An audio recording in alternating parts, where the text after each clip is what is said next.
Hello, everyone, and thank you for joining us for Side by Side Digital.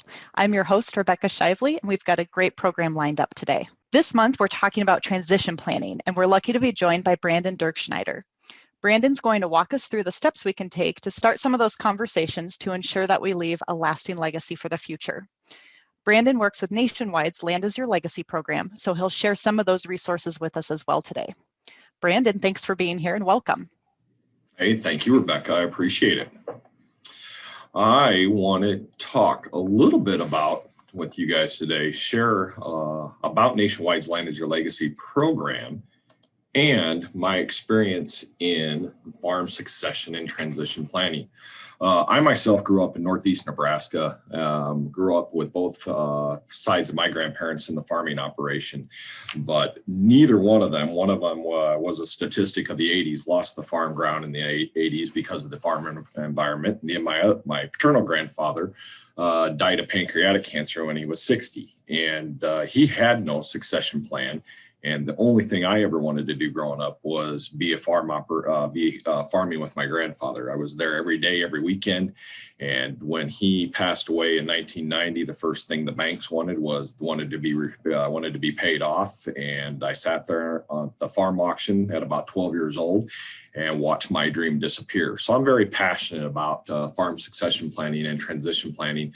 And when looking forward to working with some of you in establishing maybe some of that transition planning. And one of the things that was important is partnering up with somebody such as Nationwide and having access to a really group of professionals that help and take a look at what's the best route in putting that farm succession plan and transition plan together. And Nationwide, although I'm not a Nationwide employee, has a program called Land is Your Legacy. And it really does look at what is a best plan for you to be able to put forward for your farm succession and estate planning need as far as demographics go. So that's one of the things that we're going to look at today. Is we're going to talk a little bit about what does the demographics of the agricultural footprint look like today, and why is this such a big important part of succession planning. What the important need is transition planning, what this Land is Your Legacy program is a part in conjunction with Farm Credit. And we're going to run through some common family scenarios on what some of our families have faced and how they have addressed them and why it's so important. So we'll go ahead and get started. As Rebecca said, my name is Brandon Dirkschneider. I am a certified financial planner. I am a farm succession coordinator. I also sit on the board of directors for the International Transition Farm Network, which is a nonprofit organization out there to use to promote the importance of farm succession planning. So I've been working in this area for quite a number of years. But here's a statistic. You'll see the demographics of why this is so important. Today in America, there's over 2 million farms that cover the United States. And about 99% of those farms are still family farms. They're still operated by families just like yours. But only 29% of those family farms actually have a transition plan or estate plan in place. So what we're facing a lot of baby boomers out there that haven't put an estate plan or a farm succession plan together. And when you look at 62% of the farm operators are over the age of 55 and what the average life expectancy is, we've seen a lot of statistics that state, there's going to be, 80%, and over the next 20 years, about 70 to 80% of the farm ground is going to change hands. And if you don't have an estate plan in place, whose plan is going to dictate how those assets are going to be distributed and how that farm is going to succeed in the next generation. And that's a very important process to consider. Primarily is because we all know the old adage, the statistic is, it takes one generation maybe to build it up, second generation to maintain it, and the third generation doesn't get to. And it's not the reason that they spend through it. It's because they're usually buying out non-active family members or non-active participants within that operation. This may be a family business, but primarily in the farming community, it hits hard because out of that 30%, only a third of it will actually succeed to the next generation. So why is that? Well, it's because a lot of people just don't take the time of putting a farm succession plan in place. And even though people don't put a plan in place, every family has a transition plan put in place. Because if you die, depending on when the state that you reside in, when you pass away, those assets will be distributed based on the state's intestacy rules. So I'm located here in Nebraska, and the intestacy rules in the state of Nebraska would state that 50% of those assets are going to go to their surviving spouse, and the other 50% are going to go to all children equally, whether they're involved in the family farm operation or not. And a lot of times that can put the farm operation up for failure. And we don't want to see that. So that's why it's very important for your family members to put that succession plan and estate plan in place so you can dictate what's going to happen to your assets and how they're going to be distributed at your death. So what else? Why else is transition planning important? Why else should a lot of families be considering this? Well, ultimately, it's what? It's preserving the legacy. Family farms have been in families from one generation to the next, and they want to make sure that they can continue to see further and future generations succeed on that operation. So one, it's safeguarding and preserving that legacy and making sure the value of that operation can succeed. You don't want to have to go out and buy out your non-active siblings if you don't have to, but is there a way that we can structure it to where maybe everyone is still treated fairly? It's the number one thing that I hear with a lot of farm families is equal is not always fair and fair isn't always equal. And there's so much truth to that, but we as advisors can't determine what's fair. Usually it's the patriarch and matriarch that have to determine what is fair. And if you don't do that and everything is equal, that's where a lot of the consternation takes place. But how else do we safeguard the value of the operation? Well, we do it by settling up an orderly transition of ownership.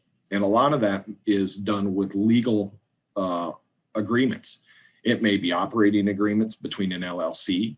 It may be buy-sell agreements. It may be as simple as some first right of refusal on certain farm ground.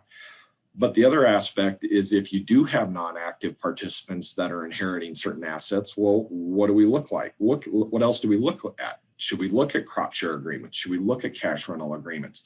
And what happens with the equipment? So we take a look at really how are we going to safeguard the value of the operation and setting up that orderly transition of ownership to make sure that we're setting up the farm for success. The other big thing that we try to focus on and what we have, which we don't see a lot of, is providing education on financial basics or mentoring.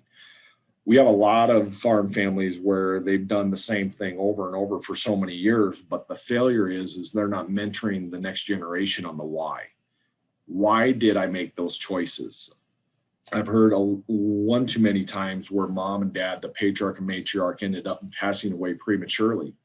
And the son and daughter is just sitting there going, I wish I would have known why mom and dad made the decisions they did, or I wish I would have known why they did this.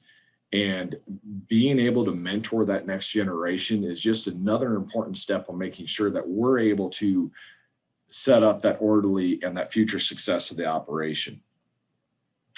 Another big thing is turning non-liquid assets into cash to cover taxes and expenses. The big thing there for a lot of farm families, especially in our political environment, as the different parties come in and out of office, that always changes. Today, our federal estate tax exemption is $11.5 million per person. So a patriarch and matriarch of the farm family can pass $23 million to the next generation without incurring a federal estate tax or gift tax. But that's scheduled to sunset January 1st, 2026, if our political environment, if they take no action. And that once that sunsets back, it may be around the $5 million per person. So now instead of being able to pass $23 million, you can only pass $10 million to the next generation. And we all know what farm ground has done over the areas and over the years, and it doesn't take a lot of acres to get over that exemption amount. And I've even seen proposals coming down from the new elected politicians that they want to drop that even further to 3.5 million. So we really have to take a look at, okay, if we're looking at making sure the farm can succeed in the next generation, how do we avoid some of these, what I call voluntary taxes? Because as long as you're doing the planning, some of these taxes you can get around.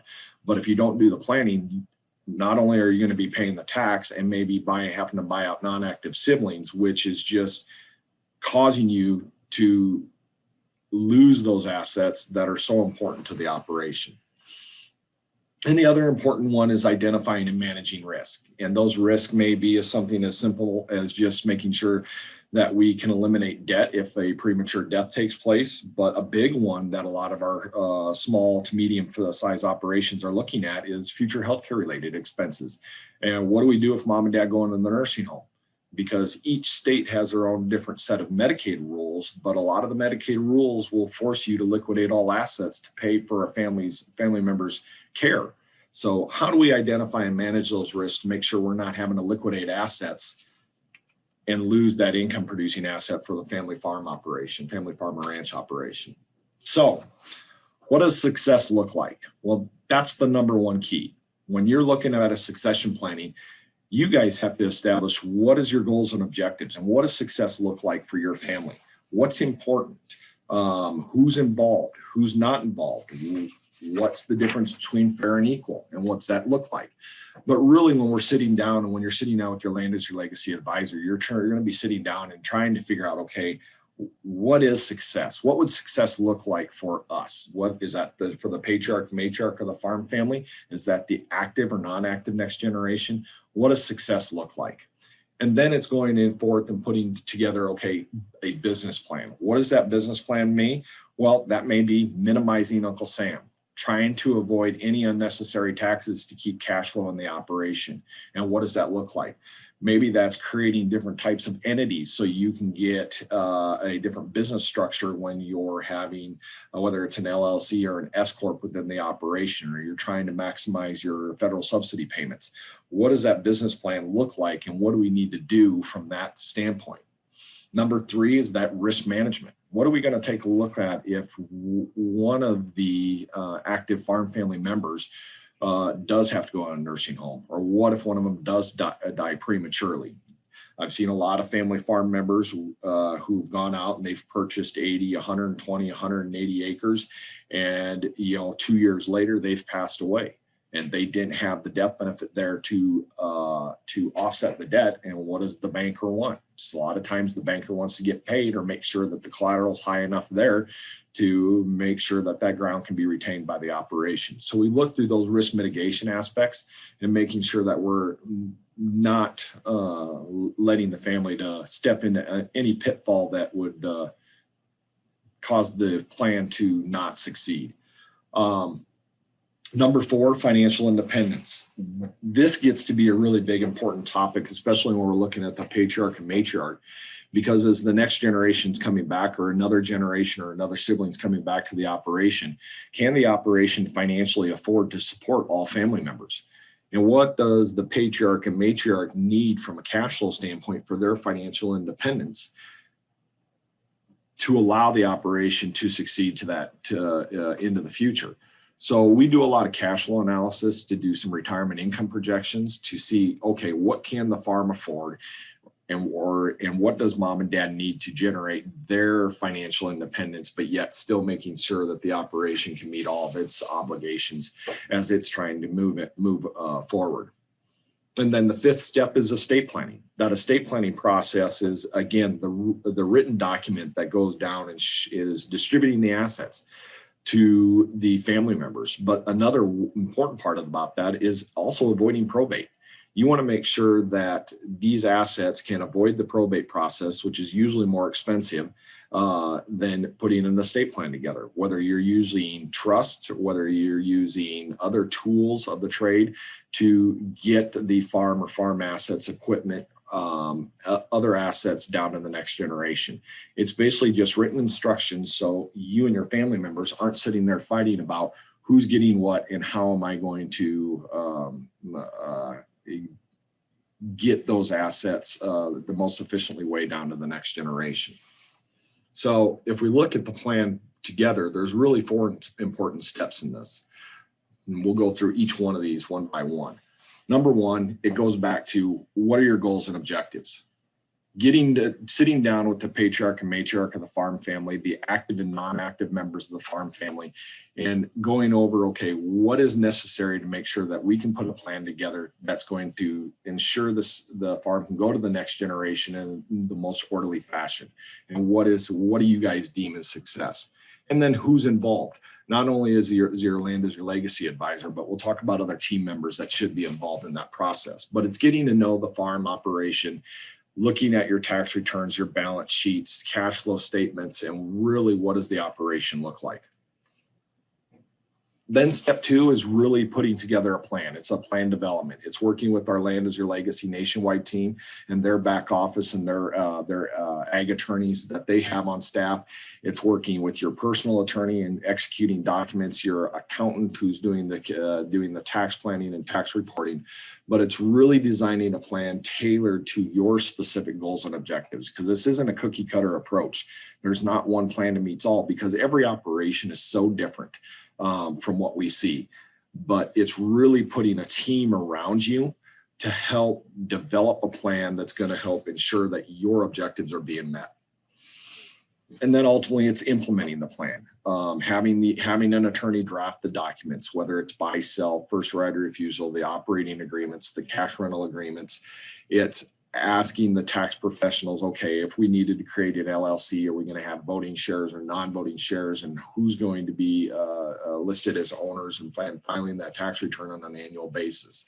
And really the implementation plan is the most tenuous process, just because there's so many steps involved. But once you get past that implementation phase, then you get into just being able to review it on an annual basis. And I can't stress this enough. Most of our farm families, they're like, well, yes, I have an estate plan. Well, when's the last time you reviewed it? Well, it's been about 20 years ago. Well, it's probably out of date.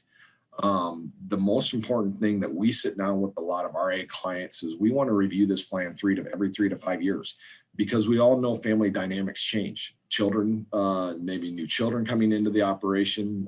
Unfortunately, maybe there's some divorce, maybe there's some premature deaths. What does those family dynamics have to do with the overall success plan, and does that plan need to be changed or amended because people who were involved maybe aren't involved anymore, or maybe the federal tax system or the economic policy based on the ag environment that looks completely different, and we need to make changes there, which is what we're looking at, right now in 2021 with some of the economic policies we're looking at.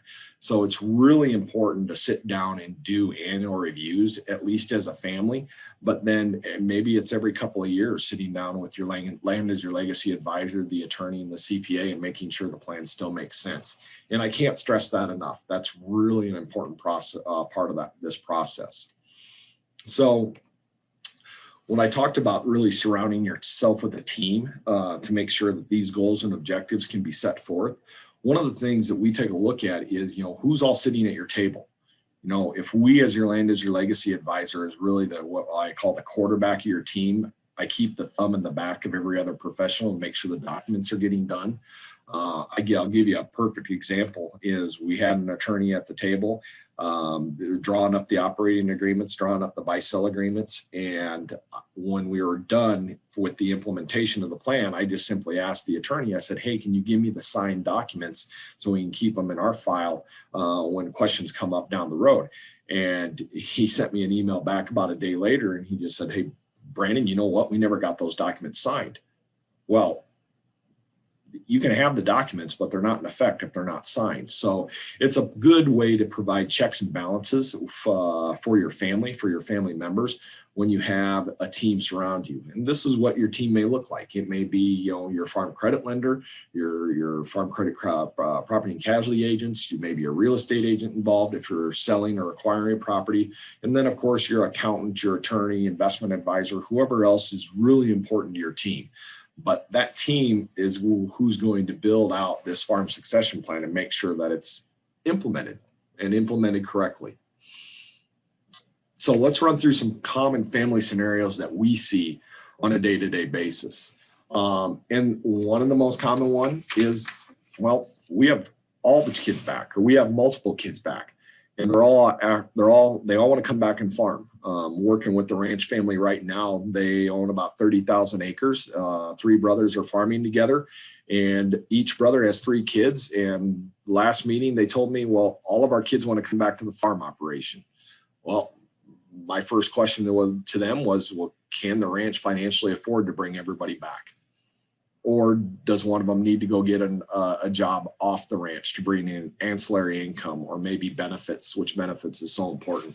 So can the operation really support the next generation?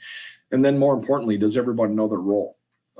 We get in a lot of conversations, roles and responsibilities, because you see a lot of headbutting and consternation take place between siblings because they feel like they're either outranked or maybe not placed right in the birth order. So does everyone know what their role is? And if you have certain individuals that are better at certain things, give them that title, give them that responsibility. They get a say in that arena. It avoids a lot of family disruptions. So that's a few things that we take a look at when you have everyone back in the farming. But then you also have kids that are non-active farm family members. They left and they went to the city. They got their corporate America job. And what you're saying is mom and dad are going, well, we want things to be fair. Well, again, fair isn't always equal and equal isn't always fair. And a lot of times the patriarch and matriarch of the farm family will have different opinions on that. And until they come to a common ground, a lot of times that farm succession plan is never going to happen because mom and dad, the patriarch and matriarch, aren't on the same page. So we have a lot of conversations on, okay, what is equal? What is fair? And a lot of times that has to take into account what sweat equity is. What's that sweat equity look like to that operation? Because, if the non-active kid left the farm or ranch and they went and got a job in corporate America, well, what are they getting? They're getting employees benefits. They're getting a retirement plan. Maybe they're getting a pension plan or a profit sharing or group disability or group health.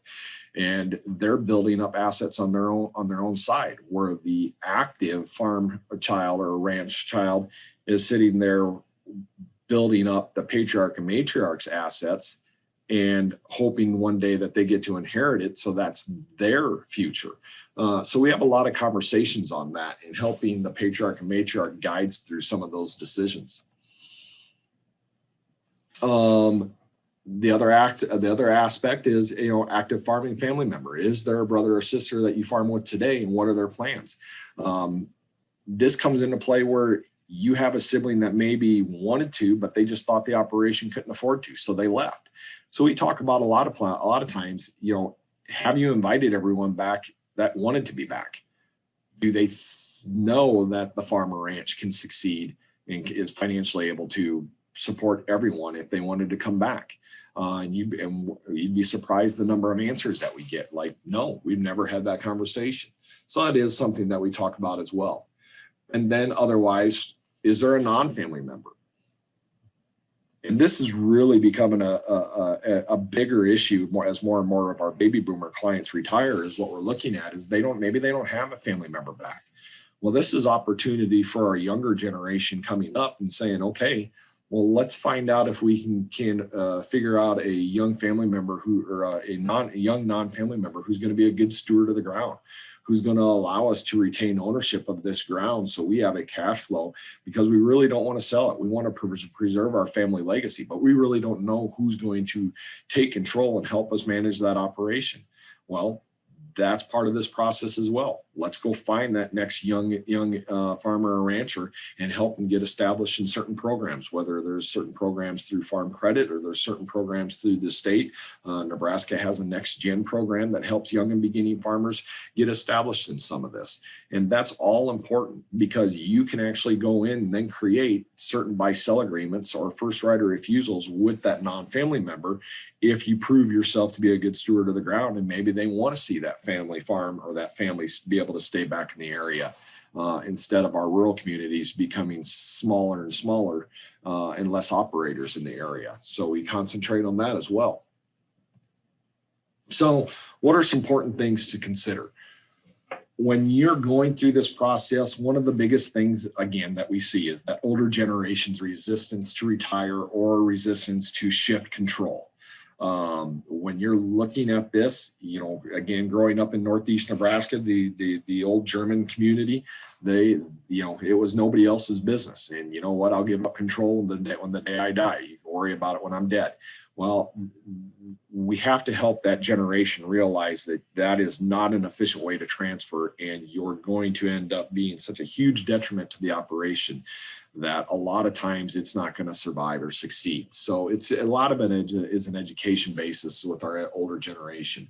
A lot of it is failure to identify succession leadership and mentor that next generation. Again, a lot of what we see is maybe that next generation is treated more as a labor package than they are actually successors. Well, we can't ensure the success of the next generation if we're not mentoring them on the why and those decisions on why we did this or why we marketed grains or our livestock in this capacity. So that mentorship is what really generates the next generation as great leaders and hopefully allows the farm or ranch to succeed. The next thing that we hear from most of the time is the matriarch of the farm family is they just want to see the family still getting together at Christmas, Easter, and Thanksgiving. They want the family unit to remain a family unit. They want to see them sitting around the dinner table at holidays, birthdays, and anniversaries.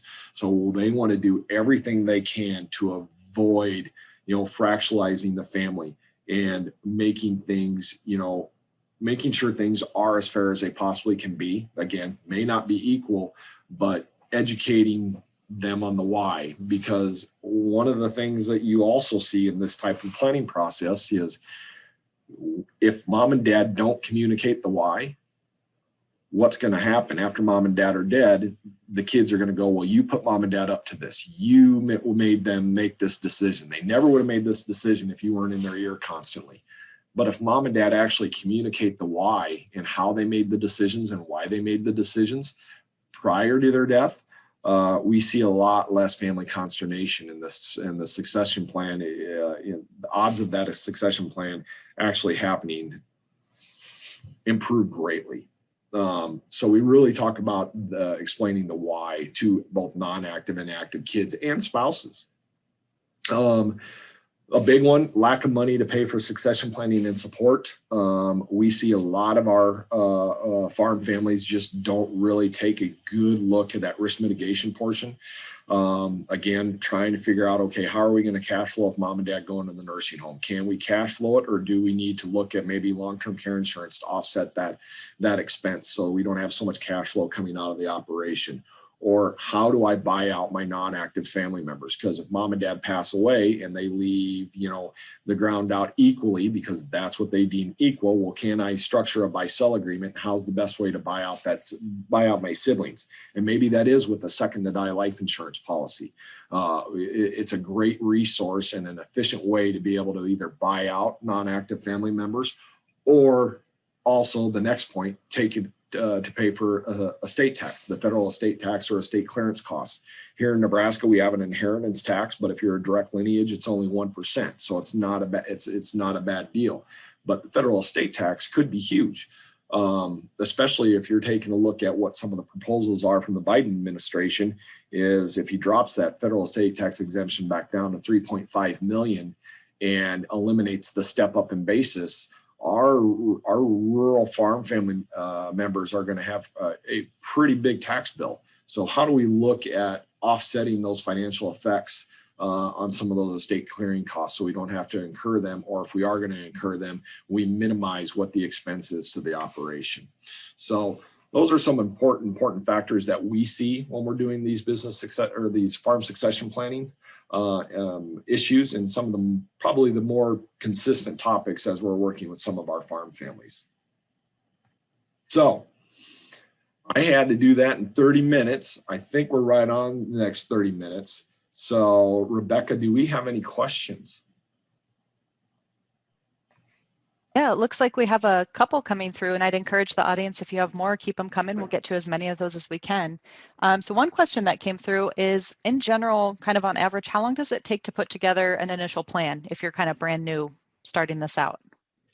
Great question. So a lot of times when we're working with clients, that plan process from beginning to end, it usually can probably be done around the 6-month time frame, but it's really dependent on on the family. Knowing in that ag environment, if you get started right after harvest and you want to try to get done before planting season, that's great. But if you get started in the summertime and then you have to stop and wait for the harvest to take place or calving season to take place, it's going to take longer. So it's really dependent on the how quickly the family wants to act. But usually you're going to get this done in 3 to 6 months.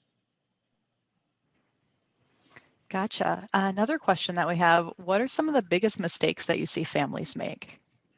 The biggest mistakes that I see families make is not executing documents. They're not executing their estate planning documents, their operating agreements, buy-sell agreements. They're not putting stuff in writing because if it's not in writing, it doesn't matter. It doesn't matter what the family's wishes were. If it's not in writing or a legal document, it's anything's fair game. Here's another one. I recently took over the family farm and trying to figure out a way to buy equipment from my father, but my brother uses the same equipment. So do you have any advice on the best way to transition equipment that maybe multiple people are using? And then how do you handle something like paying for repairs? Great question. What we've done a lot is we've worked with the CPA and looking at the possibility of creating an equipment LLC and putting all the equipment in an LLC. And then what you do is you're paying enough, whether it's on a per acre basis or some other formula on what you're paying into that equipment LLC. And then the equipment LLC is responsible for the maintenance, repairs, the insurance, the upkeep of that equipment. And then you're talking about if you need to buy the patriarch and matriarch out of that equipment LLC, rather than going out and buying equipment, maybe you're buying shares over a period of time, which buying the shares out helps maybe solidify their financial independence needs. Great. Another question, can you discuss a few options of how to buy ground from parents, as in, for example, tax implications, sweetheart deals directly into a trust for different siblings, et cetera? Yeah, so, this is really going to be an important factor depending on what Biden does with his tax proposals, whether we lose step up in basis or don't lose step up in basis, because right now, when you're taking a look at buying ground from your parents, okay, if your parents, based on tax law today, if your parents own the ground at the time of their death, everyone who inherits that ground gets a step up in basis. So if your non-active siblings sell the ground at that point in time, they don't have a tax bill, okay? If we lose step up in basis and they inherit it, whatever happened, whatever the basis was, whatever your mom and dad paid for it versus what they sold it at, they're going to have to pay capital gain tax on that difference. So if you buy it from your parents while your parents are alive, your parents are going to be forced or be looking at that same situation. So if they bought ground at $1,000 an acre and it's now worth $5,000 an acre, they have a $4,000 per acre gain that they're going to have to pay capital gain tax on when they sell it to you. They may not want to incur that tax, but some ways you may be able to avoid that is creating, whether it's what I call an installment note, or they're carrying it back, or they're selling you a portion at a time and maybe trying to spread that tax liability out over a certain period of time. Maybe a question kind of related to that is around how do you price the shares? So if you're looking at the equipment LLC, you're gonna work with your CPA on creating a number of shares. So if you create 1,000 shares and then you place the equipment in there, and if you decide that you're going to value the equipment based on its current book value, then it's just the number of outstanding shares divided by the book value, and that's where you're going to get your share price. Gotcha. Another question that came in, does the same step up in basis happen if the ground is put in a trust or another entity? It depends on the type of trust. So that's a difficult question to answer because it really depends on the type of trust. If it's an irrevocable trust or if it's an entity, the trust is going to retain the grantor's basis. So whoever made the gift into that entity or trust is going to retain the grantor's basis. Another question, can you elaborate on buy-sell agreements? So maybe like an example or some different ways you can kind of slice and dice on that? Yeah, absolutely. Buy-sell agreements are important for a variety of reasons. So, let's say you're using it for a situation where you and your siblings inherit ground, okay? And now you're going to have a buy-sell agreement between your siblings that state if one of your siblings passes away, that the buy-sell agreement is there in effect stating that they have to sell their ownership back to the remaining partners of the operation. So it's not to where, for example, my father-in-law owns a commercial feedlot operation. At his death, if my wife inherits some of the farm ground and then she passes away, that ground wouldn't come to me. The buy-sell agreement states that I have to sell it back to my brothers, and a lot of times we'll even specify a valuation inside that buy-sell agreement. So I, as the in-law, can't go, well, I'm going to go and auction it off for top dollar. No, I'm going to sell it back to the family farm, and maybe I'm going to sell it back at tax assessed value rather than market value. Those are things that you can put inside of buy-sell agreements, because what we always want to see is we want to see the farm assets coming back to the active farm family so that farm can succeed into the next generation. Gotcha. A couple more coming through. So in terms of Nationwide's The Land is Your Legacy program, someone asked, what's the cost for the program? So the cost for the Land is Your Legacy program, because of the relationship between Farm Credit and Land is Your Legacy and Nationwide itself, Farm Credit customers get a Land is Your Legacy plan for free. So there is no cost as long as you are a Farm Credit existing customer or client. And I'll throw in that we have different Land is Your Legacy advisors regionally throughout our territory. So the best way to really get in touch is to contact your local farm credit office, and they can get you in touch with that representative in your area. Is that right? Yep, absolutely. So yeah, if you want help with getting started in that farm succession plan, yep, reach out to your Farm Credit financial officer, and they will find the Land is Your Legacy rep in your area. Someone said, what? That's awesome. It is a great benefit. Like I said, I mean, if you don't have a plan, the state in which you reside has a plan for you. So one of the things that you mentioned was that sometimes the initial discussions can be really kind of uncomfortable, and a lot of emotion that goes into talking about some of these things. yep. Are there any kind of best practices or families that have handled this really well? Any tips you can give on kind of some of those difficult conversations and how to keep them from turning too much into conflict? Absolutely. So, a lot of times what we've seen best work in my scenario is that first initial meeting usually happens with just the patriarch and matriarch, and really understanding what their fears are, what their goals are, what their objectives are, and what they're trying to accomplish. And then the next meeting is bringing in the active and non-active family farm children. And mom and dad at that point in time lay out what their goals and objectives are, and have a family meeting and really explain the why. And by that time, it's usually really good because mom and dad are now on the same page and are united in what they want to see happen. And they don't, at that point in time, the kids can't leverage their relationship. Maybe they have a better relationship with mom or better relationship with dad because we've got mom and dad on the same page. And then we're just communicating the why. And at that point in time, if we have a sibling that's usually causing some issues or consternation in the planning, then we sit down with maybe them on a one-on-one basis, and we try to figure out what their issue is. Why are they upset with the situation? And a lot of times, once you run through and give them a little bit of an idea of what the sweat equity is worth, then maybe it's not such a bad deal after all. It opens their eyes when they look at it through a different lens. So it's just being proactive more than anything on those family meetings. That's a great advice. I know we have a lot of kind of younger producers on the call. So you mentioned kind of the patriarch and matriarch really kind of being the ones to start it. Do you ever see kind of the younger generation taking the lead and maybe pushing mom and dad into, hey, we should really have a meeting about talking about this and getting started? All the time, all the time. In fact, I just had two brothers who know mom and dad haven't done anything, and they have a 3,000 acre row crop operation up in Northwest Iowa. And they're like, Brandon, we need your help because we can't get dad off dead center.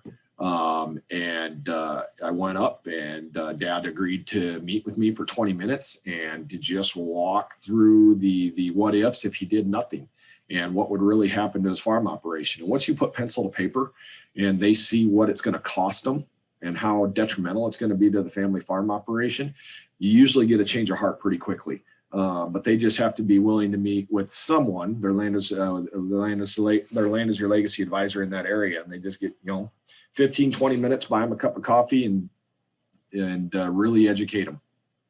Great. I think I see one more question. On your one slide, you mentioned the different people who are on your team, kind of the circle with the other people. If you have any gaps in your team, what's kind of the best way of either getting referrals, or will your advisor help you pick out people? Or if you have holes on your team, what's the best way to kind of fill that out and make sure you got the right people in place?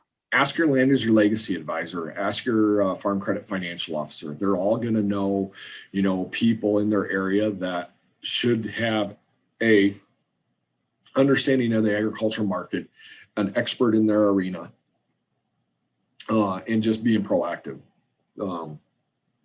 The one thing I see is when we're building teams around them, we want them to be an expert in their arena. They want them to understand the agricultural marketplace. They want them to be an expert in their arena. They shouldn't be a generalist. They should truly be that expert and really focusing in on what's best for the family. So yeah, ask your land is your legacy advisor, ask your farm credit financial officer. They should be able to point you out to those gaps. Any other kind of last minute advice or anything you want to leave the group with before we come to the end of our time here? I would say the hardest part is just getting started. For all of our families, that's the hardest part. The hardest part is just getting started because it looks to be such an intimidating feat. But that's what your land use your legacy rep is there for. They're there to quarterback it and to make sure that things get pushed forward. Realistically, what does the family need to do? They need to gather documents. They need to have 3 or 4 meetings with the land use your legacy advisor and the team, and to let the team do the rest. It's not that difficult of a process. It's just the toughest part's taking the first step. Brandon, I want to thank you again for being here today and helping us think through some of the transition planning process. As Brandon mentioned, Land is Your Legacy. It is a partnership that we have with Farm Credit Services of America and Frontier Farm Credit. So if you're interested in learning more, contact your financial officer and they can get you in touch with the right person in your area that can help get the conversation started. So thank you, everyone in the audience. Some really great questions that came in. I feel like our time flew by. So we'll be back next month on March 3rd. We'll hope you'll join us again. And for March 3rd, we'll actually be talking about how to set yourself up for making a successful loan application. So a little bit of a different topic, but a really important one to talk about. So thanks again for joining us. And until then, take care, and we hope to see you online next month.